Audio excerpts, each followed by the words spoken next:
Welcome back to the Fluence Podcast. I'm Uncle Bonehead, and with me is... That's your cue. You're supposed to say hi. Alan Taylor coming at you. And we're talking about why cryptosocial networks are needed in setting your expectations, and goals. So let me play that fancy little intro real quick.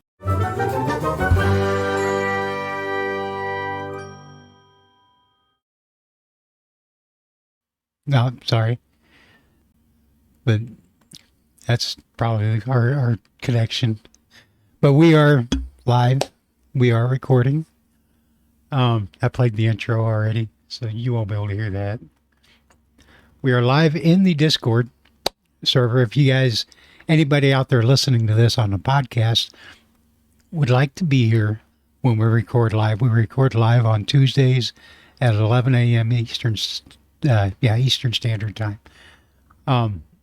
In the Defluence Discord, go to defluence.online/Discord, join the Discord, and we are in the live stage room. I think it's called Live Recording Lounge.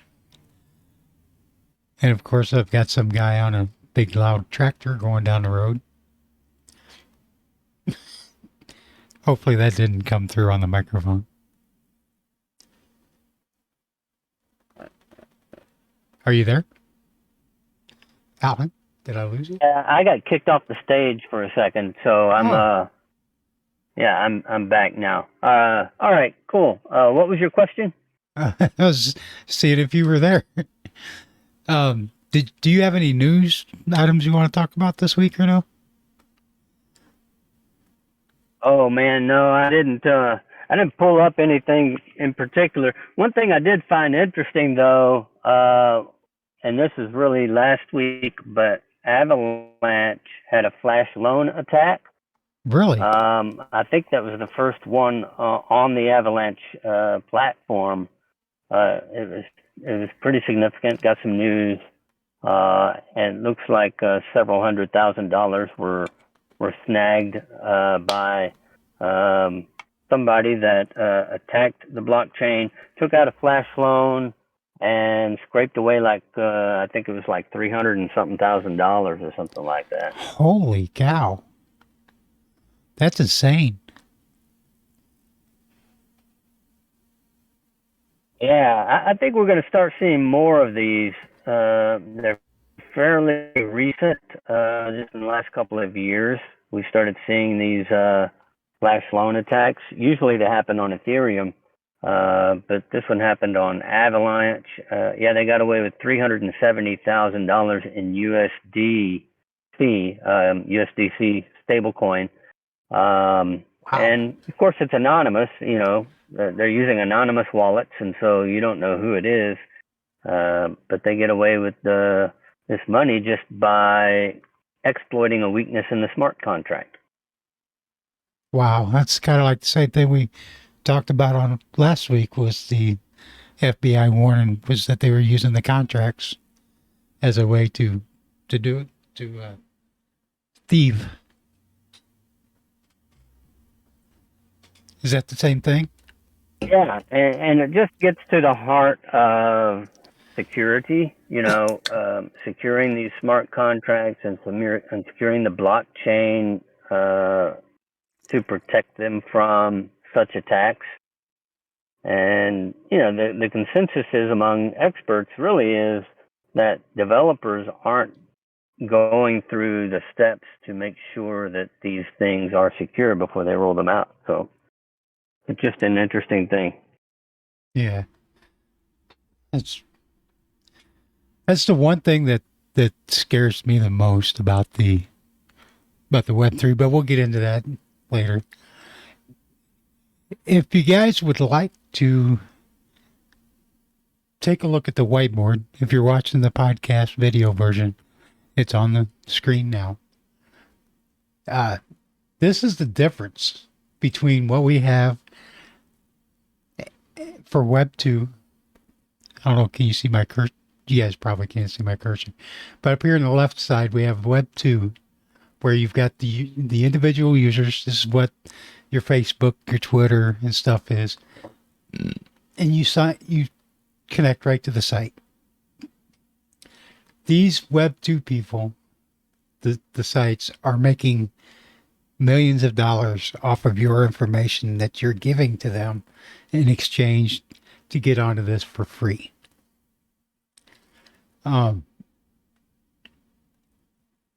Which is one of the reasons why. Are you sharing your screen there, Bonehead? Are you sharing your screen? Yeah, I'm recording it, but it's on that the whiteboard that I shared in there, right there. Oh, okay. Because I couldn't see it. So. Oh, okay. I put the link in the chat. The lost my train of thought. Oh, what we need. I see the link. I see the link you dropped. Sorry. Yeah. So you were talking about the Web2 platforms. Yeah. I just spilled my Mountain Dew. Sorry. Let me throw my towel. Oh my, caffeine abuse. Exactly. Glad I missed my keyboard. All right, yeah, I see these. I see the diagram. I see the diagram you put up there. The Web2 platforms and the Fediverse and the Web3. All right, gotcha. Yep. This is what our options are now. There is Web2. They're making money off of you. Oh, do you want to list the reasons why we don't? Why we need the crypto social? Why we need the Fediverse and Web3 instead of the Web2? Because we can do, privacy. Yeah. Privacy is one.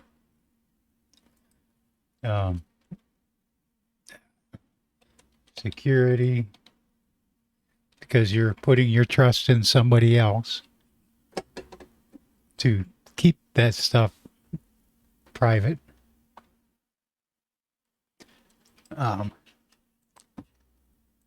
Free speech. Everybody's, you have the right to, say what you want. I don't care who you are. I don't care what you say. But I also have the right to not be offended by what you say, which means that I don't have to listen. So, but when you tell people they can't say certain things on that in public, you're telling them that they don't have the right to say it, but they do. You know what I mean? They don't have to listen to you. I don't argue this very good. I'm sorry. Let's go with the band.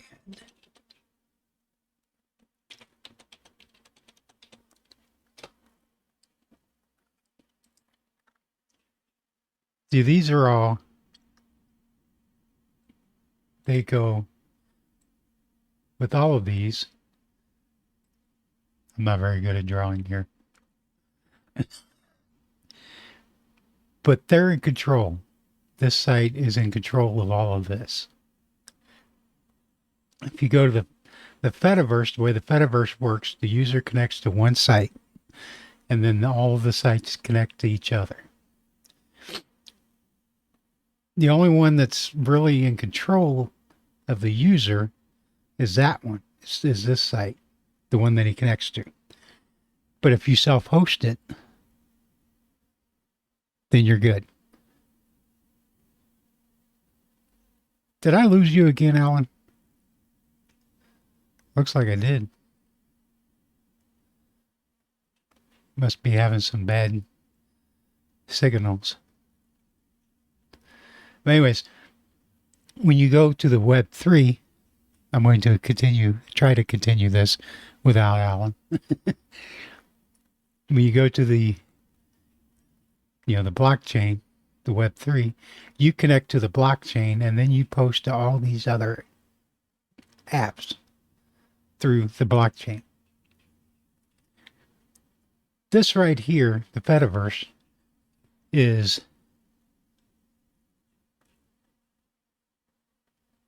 these each individual instances are maintained by whoever's running them. Could be Joe Smo, could be a company. But you're at the beck and whim of this guy. If you sign up and you're using his instance, you got to put some kind of trust that he's not going to run out of money and close it down without telling anybody. So, in other words, for the Fediverse to be worth it, you have to self-host it on your own, and you maintain your own site. With the Web3, you're just posting to the blockchain, and then the blockchain is posting to the other sites or dApps. The dApps are getting paid by the blockchain, and you're getting paid by the blockchain, and you're also transacting with the blockchain. So these are all, this is a self-sustaining model. This right here. That's a good point. I like the diagrams because they really give you a visual into how the structure is set up. Another way to visualize it is, on your Web3 diagram, many of these dApps can also interact with each other. Yeah. So, you could draw lines between them and sort of make, blockchain like a center circle with the dApps surrounding them. They can interact with the blockchain and they can interact with each other as well. It's not like that in every blockchain ecosystem, but on certain blockchains that can happen. Right. With the Fediverse, it's decentralized, but it's decentralized in a different structure, as you point out here. So, one of the examples of a Fediverse is Mastodon. We talked about that the other day. Yep. Mastodon allows you to set up your own channel, your own server, and you can interact with other channels and other servers, and even send out messages to people who are not actually a part of your server. Right. And that's kind of an interesting thing. I like it, but there's no there is, unlike on Hive, for instance, where nobody can boot you off the blockchain. Right. You might get blocked from certain dApps. Certain dApps might be able to block you, but you can't get banned from the blockchain. And if you get banned from a certain dApp, then your content still exists on the blockchain. It just may not be shown on that dApp. And with the Fediverse, you can be booted from a server, but then I think all of your content goes with it. Right. Isn't that right? Yep. The Fediverse, if you're on a Mastodon server and you get booted from that Mastodon server, your stuff is gone. It's just like being on regular old, Web 2. Which means that you can download your stuff and move to a different instance or a different server.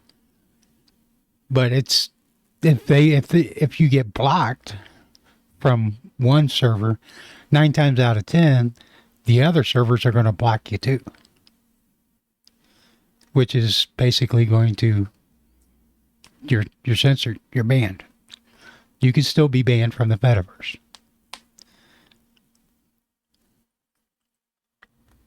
You keep disappearing on me.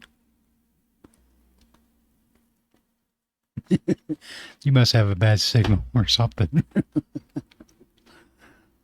I keep getting booted off. I don't know why. I've had good connection ever since I got here. I have not had any issues. Now all of a sudden, I'm getting booted off the server. I don't know why. Could be my location.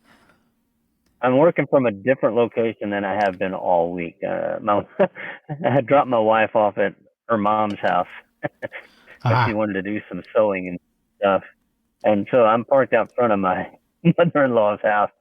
But it's a clear day, and I mean everything is good. I don't know why all of a sudden I'm having issues. it's because, it's the gremlins. Yeah, let's see. I have a mobile Wi-Fi, so I'm hitting the same. I'm hitting the same connection that I've been hitting all week long from another location. I don't know why. I don't know why What's I'm the, having issues. Should be what's no your, reason for this. what's your signal look like? Oh, looks good when it's good. I mean, I've got a good signal. It just every few minutes, bam, lose connection, and I have to. It comes right back. It just logs, it kicks me off, picks me back up, then I got to re-enter the stage again. I Must, don't know why this is happening. It's crazy. Sorry about uh, that to the audience, but could, that's could, what I'm dealing with. could be your network. Network is busy. A lot of people online Yeah, over it there. could be. I don't know. But anyways, But anyways, yeah, I like what you're saying there. but with Web3, you're posting to the blockchain. You can set up your own front end, and people that are on these other dApps, they can still access you by going to your server, going to your front end, or they can build their own front end Right. and you know get your information from the blockchain. The Fediverse, once you're gone, you're gone. They can't. Nobody will find you. Excuse me. That was really rude of me. So, I thought you spilled your Mountain Dew. yeah, I did. I did spill all of it, but some of it. So, we've got 8 criteria that we think that everybody should be looking for. Number 1, when you're looking for a platform to join. Number 1, is it decentralized? And how? How is it decentralized? Is it blockchain, federated? And can you trust the platform to be there? Or will it disappear when somebody, runs out of money for the hosting? Right. Or they tick somebody off and their their server is destroyed or something. Right. Like what's happened in the past. With Parler and a few other Yeah. applications is if you're hosting on AWS or through one of the Web2 hosting companies and they don't like something you're doing, well, they can just ban you from their service. Yeah. Google Play, for instance, can just remove your app from their store. Exactly. Apple, they can remove your app from their store. AWS can cancel your hosting. So if you're decentralized, then that can't happen. Right. The another oh yeah, that was just number 2. Can it delete, ban, or block you from access to your account? That's a very important point. That's basically what you just said. But if you were talking about on the hosting level. Yeah, the hosting level and even the connection level too. ISPs can ban you, but that's more from a user perspective, getting connected to, as opposed to the server level where you are publishing. Right. I think from this point also we can talk a little bit about the history of decentralization and where it came from with online networks. A lot of people don't know really where the internet came from, how it started, why it Right. was decentralized, what the structure was. It started way back in the 50s Yep. with the ARPANET, the Department of Defense set up during the Cold War a communication between computers, and it was really for a practical purpose, so that you know scientists and government workers in different parts of the country or world even working on the same project could communicate with each other. So they built networks that allowed them to do that. Wide area networks, they were called. But they wanted to do it in such a way that if an attack on that network were to take place from a foreign country or an enemy nation, then the entire network couldn't be taken down. And that was very important because that was a very real threat. And so they built the network so that it was decentralized. And that meant if an attack on a certain node on that network were to take that node down, then the rest of the network would still survive. Right. Um, yeah, and that's where decentralization came from. So as the internet grew and became commercialized in the 80s, that feature was still intact. And then in the 90s, early 90s, when the World Wide Web came about, through the introduction of HTTP and other and TCP/IP, then that feature was still intact. It was the early web was decentralized, and you can argue in a certain sense that technologically the internet, the World Wide Web, is still decentralized. But on top of that, there's a very real sense where big tech has kind of taken over. And what you have is these silos, these huge walled gardens where, Facebook, Instagram, TikTok, all these big tech corporations have their own ecosystems. And inside those ecosystems, they're like God. They can do whatever they want. They think And they so, are. yeah, and like if you go to Facebook, it's free to join, but when you're inside Facebook, you can't do whatever you want to do. Nope. They have rules, they have guidelines, and if you go against them, they can ban you and kick you out.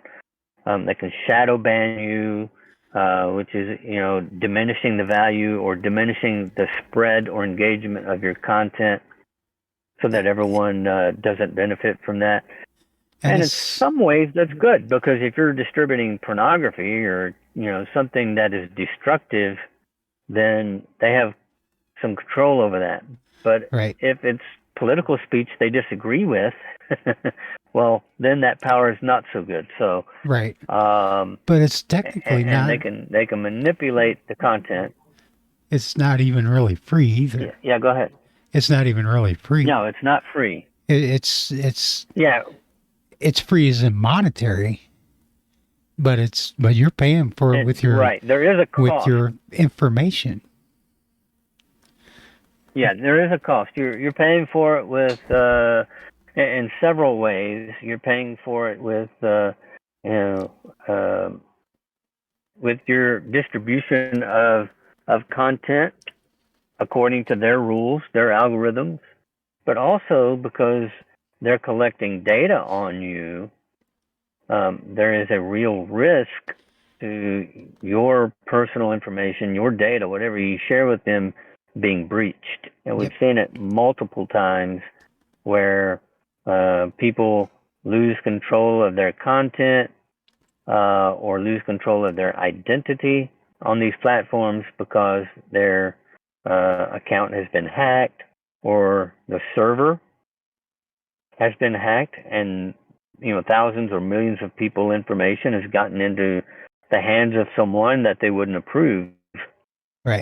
So there is that cost of being free, and the old adage is if the product is free, then you are the product. Right. Yes. And That's, once they collect information on you, they can do whatever they want with it, including selling it to other parties, and they've done that too. yep, a lot. Now, point number 3, if it's a blockchain, can you power down, unstake, convert, and or withdraw your crypto that you earned on it and take it with you? There are some crypto social networks that you cannot do that. You're stuck with leaving it there. DLive is one of them. Right? I don't think Who is one? DLive. Oh, D Live. Yeah. Okay. Um, There's the flip verse of that as well. Is it too easy to remove your crypto from the platform? It can be too easy. One of the things I appreciate about Hive and Steam it before it is the powered down process. They don't allow you to just take all of your earnings in one fell swoop. It takes 13 weeks. right. So if you've built up this huge, massive wallet, let's say with 100,000 Hive, and you have 100,000 Hive power, you can't just remove it all at once, Right. because that could, if you have 10 people who do that at the same time, that could crash the entire economy. Yep. But if you take it out a little bit at a time, then it has less of a shock effect on the overall crypto economy. And I have seen platforms plunge into oblivion because all of their users were just taking out all of their earnings every single week. Narrative is one that was on the NEO blockchain, and they didn't have any staking mechanism. They didn't have any way for people to invest or reinvest their earnings back into the platform. So everybody was taking their stuff out every week, whatever they earned. By the end of 9 months, it was dead. Wow. They don't exist anymore. So it can be too easy to take your earnings off of the platform as well.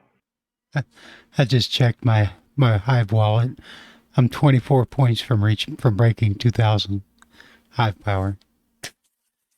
Getting, Oh, getting there. cool! Getting there. One of these That's days. awesome. One of these days, I'll be a redfish.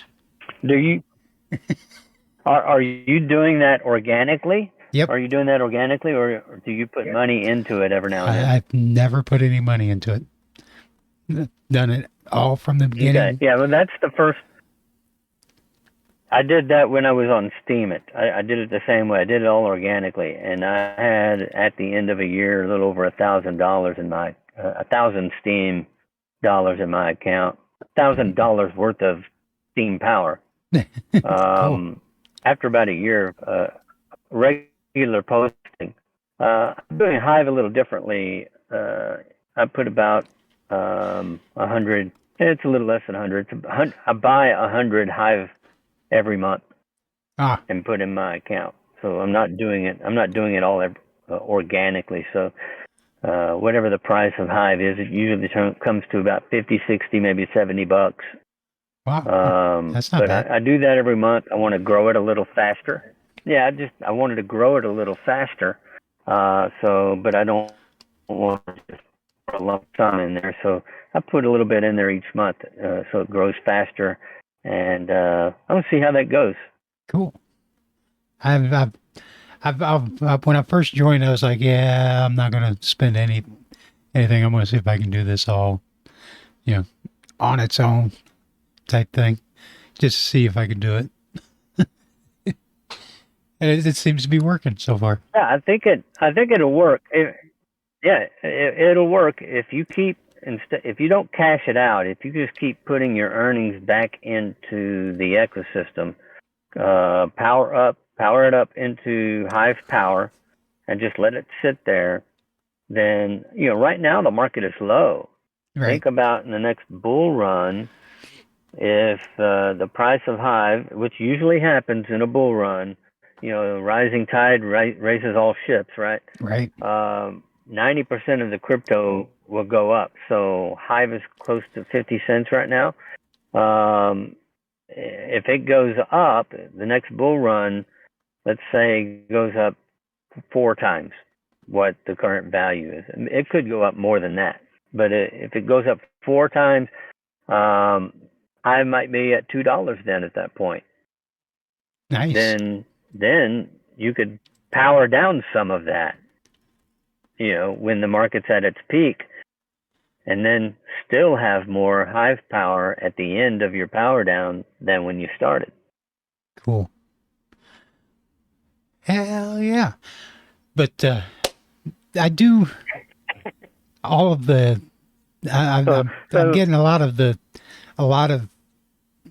HBD, and I use the HBD. I use like was it 7 or 8 HBD a month on a Privix server for UncleBonehead.xyz, which is my super hive instance, which is really cool. But I'll cool. back to the whatchamacallit, the points. Number 4. We're back to the show. We interrupt this intermission to get back to the show. A little digression. Nothing wrong with that. Number 4, how vibrant is the ecosystem that's being built around it? Is there more than one front end to it? Is it like some of these, what do you call them? It seems like every week you see an announcement, the world's first social media blockchain, and it's always one Those crack company. me up. There's always one company that's got one site, and they think that this is going to be the one that makes it. And it's every time I'm like, you should go look at Hive. I mean, Hive's got 3Speak, Essency, Peak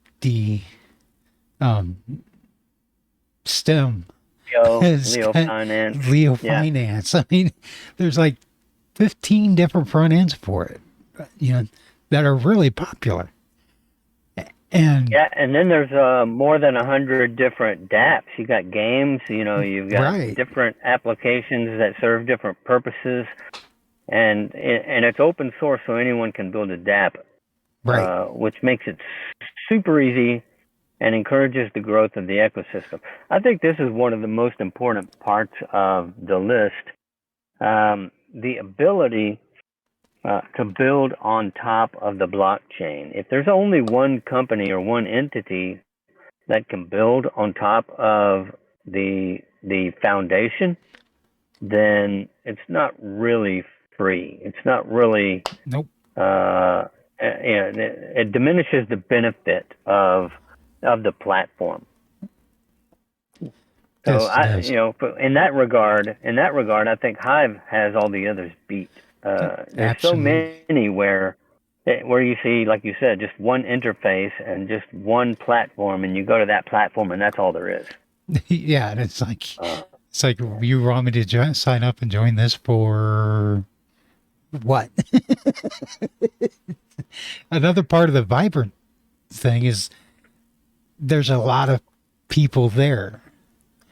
In some of these other places, like the one that I signed up for the other day was Lens.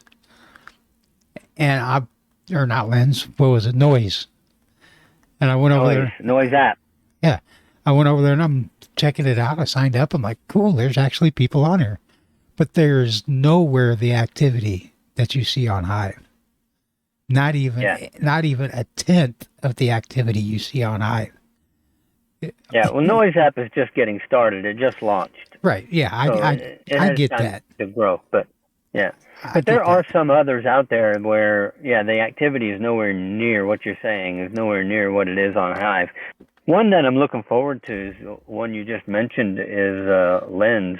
Yeah, that looks Lens, interesting. Yeah, what they're promising to do is build a social graph where you can build a following and then take that following with you if you leave a certain platform and take it somewhere else. Right. And that looks promising, but of course, an idea is just an idea. In order to succeed, it has to be well executed. So I'll be anxious to see how they do it, how they roll it out. But currently, it looks like it's going to be pretty good. Yeah, and it's more of a protocol than it is a crypto blockchain, right? Yeah, and that's one of the reasons why I'm really excited about it. I argue in my book that the future, of blockchains and the future of the web is going to be is going to belong to protocols. Protocols, not platforms. Web 2 is all about platforms. Yep. Facebook, Instagram, TikTok, all of these are platforms. Creators are encouraged to launch their own platforms or build their own platforms. But yeah, of course, you have to use the tools of the web, other people's platforms to build your own platform.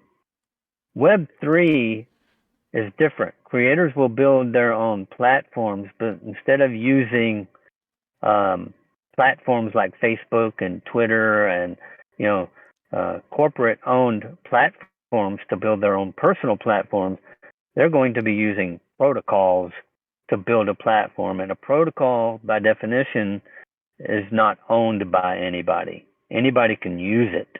Right. And that's going to be the power of Web 3 is going to be in protocols. And if we have really good protocols, then anyone should be able to build a platform that uses that protocol in a very powerful way. Right. That'll be nice. Now, yeah, I'm looking forward to that. Yeah, me too. Like library is a protocol. Yeah. The problem I have with library, though, is even though it's not owned necessarily by the library foundation, they do exercise a bit of a control over it. Yeah. I don't know. Have they opened it up so that anyone can build on top of it? I haven't seen that. Yeah, there's supposed to be a couple of places, a couple of other front ends that are in the process of being done. But as far as I know, there's nothing released yet. There is a front end that you can self-host that's basically just looks like Odyssey, but it's, you host it on your own server, and it just uses the library protocol to pull in the videos, but it doesn't interact with the LBC or anything like that. Okay. Well, that sounds interesting. Yeah, as long as it's something that other people can come along and build on top of and use for their own purposes without taking away from what you've done. Right. Then I'd say that's a huge benefit. That's what makes Ethereum so powerful. Even though there's high gas fees, they have a problem with scaling. That's why they're rolling out the merge. It's not perfect, but no. It was an improvement over Bitcoin because nobody could build on top of Bitcoin. Right. Then they came along with the Lightning Network, which kind of changed that. But Ethereum on layer 1, anyone can build on top of it, and that's what made it such a great thing. Right. Yeah. Number 5. How easy is it to get on board these things? Is it? Does it require any kind of KYC, know your customer? Will you get to get on Hive? You can get on Hive pretty easy. Sometimes it can be free, and other places they want you to pay for it. A lot of times you require an invite type thing. Like this one that I signed up the other day was a noise that you had to send me the invite for. Or was that Lens? Right. One of those two. No, that was Noise. The Noise app. Yeah. It's just you need to find an easy way to get on board to one of these crypto social platforms. It's I guess the easiest way for me to put it is, can you just sign up?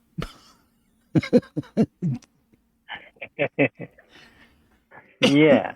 Some people say the Hive sign up process is difficult, and yeah, I would argue that it is a little bit clunky.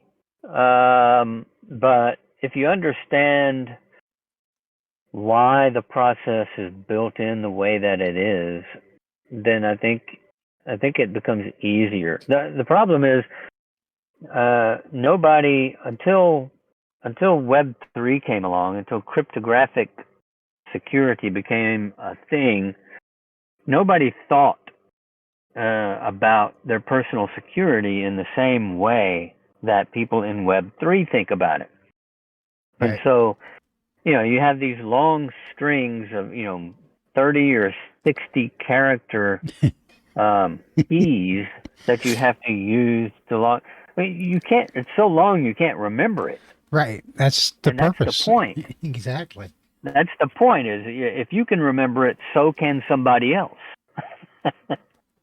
Easily. And the whole point is to make it difficult for somebody to break in and steal your assets. And when you're earning rewards on a blockchain, that kind of security is very important.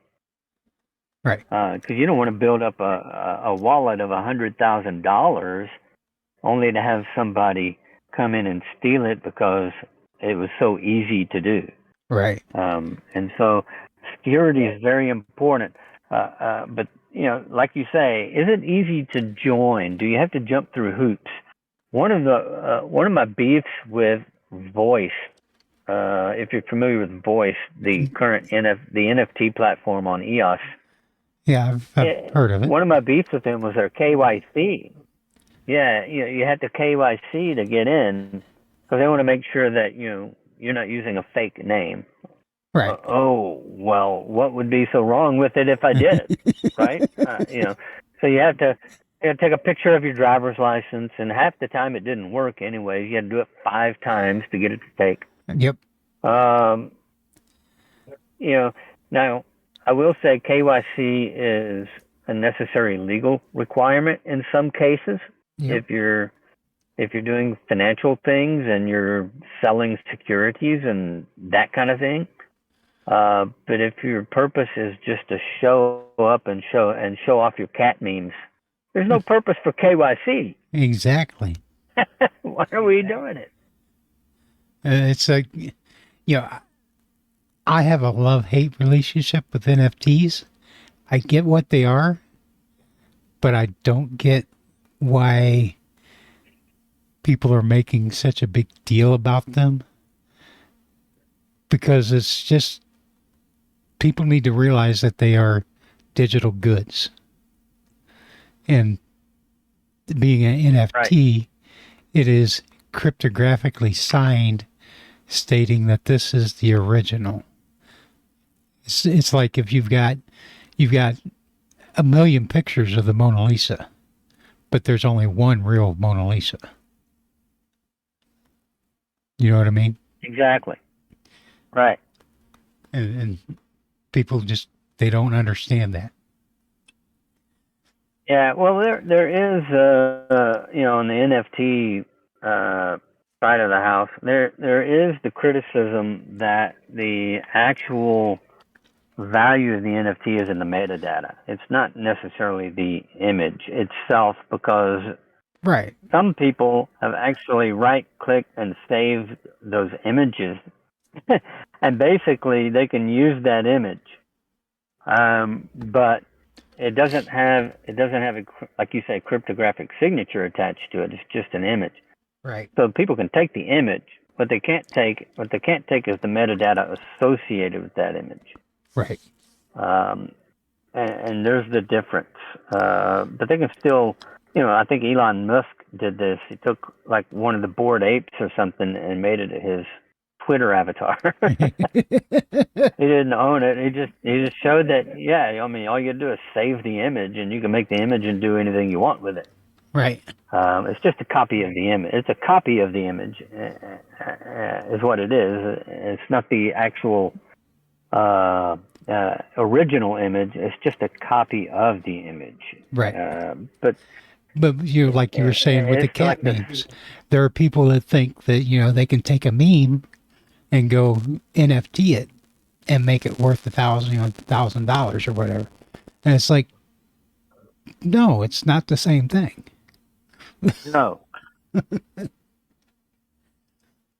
Right. That'd be like taking, like you said, be like taking the Mona Lisa and copying it and turning it into an NFT and expecting it to sell for the same price as the original Mona Lisa. Exactly. No, it's just a copy of the Mona Lisa. It's not going to be the same value as the original. Yep. Now, number 7. Yeah. So, oh, go ahead. Are we on 7 or number 6? I think we're on number 6. Yeah, number 6. So but I get your point on the KYC. It makes it easier. You want to make the platform easy to get onboarded onto. Right. If it's too difficult to onboard, then some of the platforms like charge a small amount. This is one of my frustrations with some of them, is like whale shares, for instance. You get onboarded, and then you can't post unless you buy some of the content, buy some of the crypto. You have to have. Wait a minute. You just let me in. Now you're saying I got to buy some crypto in order to post. Yeah. Okay. Right there, if I have to buy your crypto to post, right there, you've already put up an obstacle, an unnecessary obstacle. Yep. That's it. So, I don't have to buy Hive to post, but I can't post 20 times a day on my first day on Hive either because of resource credits. Yep. Gotta have some resources. So that cuts down on spam. But it doesn't make me buy the content or buy the crypto in order to post. Right. Okay, now number 6. How is the platform? Yeah, sorry, I had to break in there. No problem. Number 6. How is the platform funded? Is it venture capital, private funding? Who's paying for the infrastructure? Like the Fediverse. I'll use this as an example for the Fediverse. If you're self-hosting, you're the one that's paying for your server, whether it's a home server, a VPS, or whatever. You're paying for it with time on learning how to do it, and you're paying monetary for the actual physical hosting. If you can't do that, then you have to rely on somebody else who is also doing the same thing that's coming out of their pocket, and then you're putting your trust that they're going to stay there and they're not going to run out of money and destroy their server, and then you're left hanging. With the Cryptosocial, the dApps are interacting with the blockchain. The blockchain is ran by witnesses. Witnesses are making money for hosting the nodes, and they're also spending the money for the hosting. So it all turns into a big ecosystem to where everything is funding everything else. And you're getting funded, but you're also spending to transaction to post on it. So it's a big circle.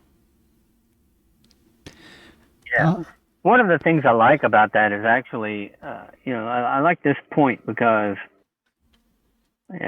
a lot of, Web 1 and Web 2 were built with venture capital. Yep.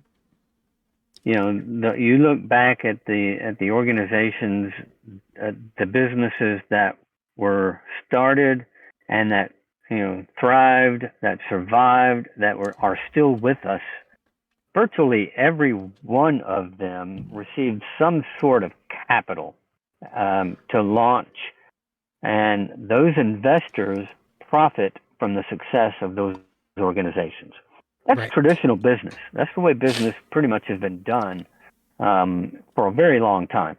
Yep. What I Generations. like about yeah, what I like about Web3 is it doesn't it doesn't necessarily have to.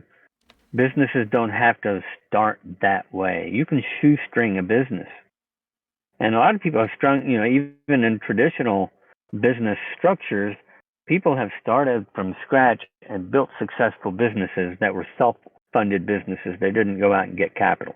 That is one way to succeed in business, even in traditional business. And with Web3, what I like is there's a middle ground. You don't have to seek venture capital. You don't have to shoestring it all yourself.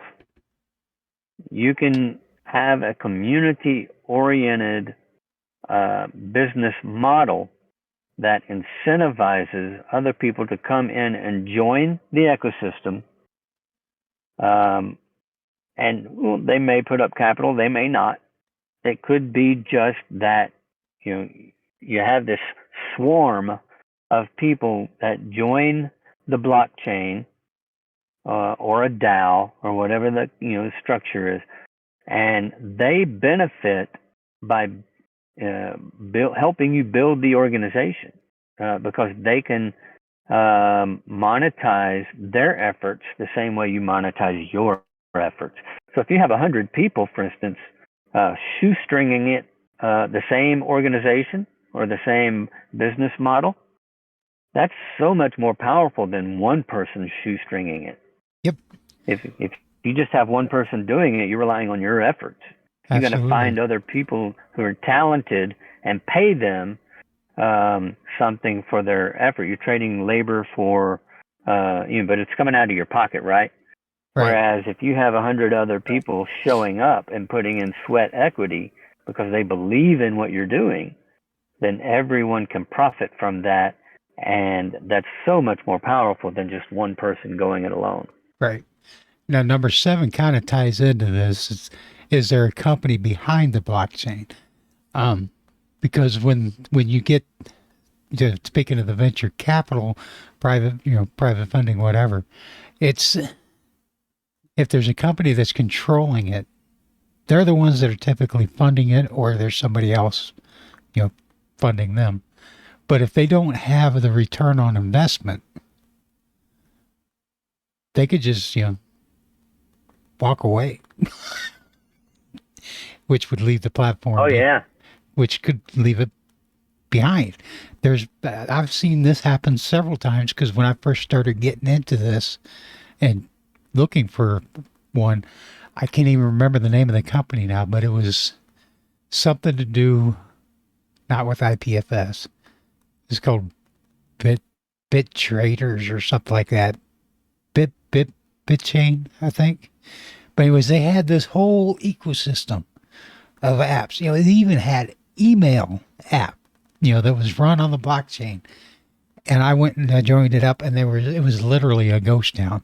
Every dApp they had was test post here, test post, test post, test post. There was like literally nobody on this thing. and Right. and I was that was when I ran into Steam, and then Hive, because it was right after the hard fork that I was getting into all this, and I was like, yeah, Hive's the one that I'm going to. Yeah. Well, and that's a good way to analyze because, like you say, if there's a company, if the survival of the blockchain or the survival of the platform is dependent on a company or a person being there to make it run, to operate it and keep it going, then you have to trust that person or company. Yep. And trust that they're going to stay in it. Yeah, what happens if they get sick or they're hospitalized and they can't be there to run the operation? Mm-hmm. Well, then the whole thing dies. It may not even be that they did anything. Maybe it could just be unforeseen circumstances that caused them to be out of the loop for a while, and the whole thing dies. Yep. Exactly. And then finally, So I think that's a very important criteria. yeah, it is. Some people don't really think about. Finally, do the witnesses, founders, and other power brokers earn rewards and follow the same rules as everyone else, or do they have a different set of rules for themselves? Explain this one because you put it in there, Yeah. and I'm not very. Yeah, I think that's important. Yeah, it's a great point, but expound on this. So on High, for instance, the witnesses they have a pool, a separate pool of rewards that they receive their earnings from for operating node, or for finding blocks, okay, for validating blocks on the blockchain. But that's equal among all of the witnesses. They all follow the same set of rules. So I'm not talking about that. When it comes to posting content on the blockchain, the witnesses still earn from the same pool of rewards that everyone else earns from. So they're following the same rules of the blockchain. Right. All right. There's one pool for creators, there's one pool for curators, and there's a pool for witnesses. And the rules for earning on each of those pools is the same for everybody. Right. Now, you can, if the blockchain were set up such that, let's say you and I are both witnesses, but you create a dApp that everybody really likes, and because you created this dApp that is really cool and improves the blockchain, we're going to say, you know what, because we like your dApp, we're going to give you some extra rewards. Well, that's not available to anyone else. Right. Now your dApp can be created in such a way that it earns rewards because of usage, because people use the dApp and therefore it generates rewards for them and for you. That's okay. But if you're expecting certain privileges because you're a swell guy, or because you're one of the founders, so we're just going to give you an extra, set of keys to do whatever you want with, that's not good. So the system needs to be fair and equitable. And what I like is when founders embed in the blockchain the requirement that they themselves have to follow the same rules as everyone else, that tells me that they believe in the product. Right. If they set aside certain, some blockchains will say, okay, the founders we're distributing 15% or 5% of the initial pre-mined crypto for the founders, just for founding the blockchain. That tells me they don't really believe in the blockchain. They're giving themselves a reward just for coming up with the idea. Right. And that, to me, smacks of traditional business thinking and not Web3 thinking. Right. It's definitely not the way to lead from the beginning, or I guess what I'm trying to say is lead from the front. Not very good leadership. Lead from the front, not from the rear. Yeah. Yeah, exactly. Because if it's such a great product, if it's such a great thing, then you should eat your own lunch, Yep. right? Right. Um, if it's so good for everyone else, then it should be good enough for you too. Right. It's like the CEO or the chairman of the board of GM driving a Bentley instead of a Yeah, I GM mean, product. yeah, I'm okay. Yeah, I'm okay with that. If if if he's driving a Bentley because he built a company that was profitable and he earned that Bentley by working on the corporation and building it up. And if he shows up on day one with a Bentley and say, "Well, I bought this car from future earnings," that's Right. okay. That's different. Okay, future earnings. Those earnings may not ever appear. Yep. Those future earnings, they don't belong to you yet. So yeah, and if you buy that Bentley from past earnings because you built a great company, that's the way it's supposed to work. Right. That was a much better But in analogy Web than I made. three, and what I like about Web three is Web three allows people to build uh, technological systems that help everyone earn for their contributions, but that earning power, that earning potential, should be the same for everyone who sits in the same class, right? Right. So all the witnesses, they follow the same set of rules. All the creators, they follow the same set of rules. All the curators, they follow the same set of rules. If you have a special privileged class that gets extra benefits just because, well, we like them, that to me, that's more like crony capitalism and less like real Web3 decentralization. All very, very important points. And I think this is, Yeah, I'd like to ask the audience if anybody here has other criteria, anything that we missed that we could add to the list. yeah, you guys, You can type it in chat if you think of something. because otherwise we are almost done. You guys awake? Yeah, it's pretty cool, pretty encouraging. We have 34 people in the server now. In just Yeah, about a that's, week, we've managed to get 34 people. Awesome. I know, I think Stevenson, I think he's Looking working. forward to I don't know if Trey is looking forward working to this seeing time it of day. grow. Yeah, Trey and Stevenson, you guys, you still there? We didn't put you to sleep, did we? Oh, and What? Tashar posted in the general room that he couldn't come because he was studying for an exam. So that's cool. Hey. Well, Huh. hey, I Well, think that was a pretty good discussion. I don't know if we got to the bottom of everything or the bottom of anything, but we had a pretty good discussion, and I had some fun. yeah, me too.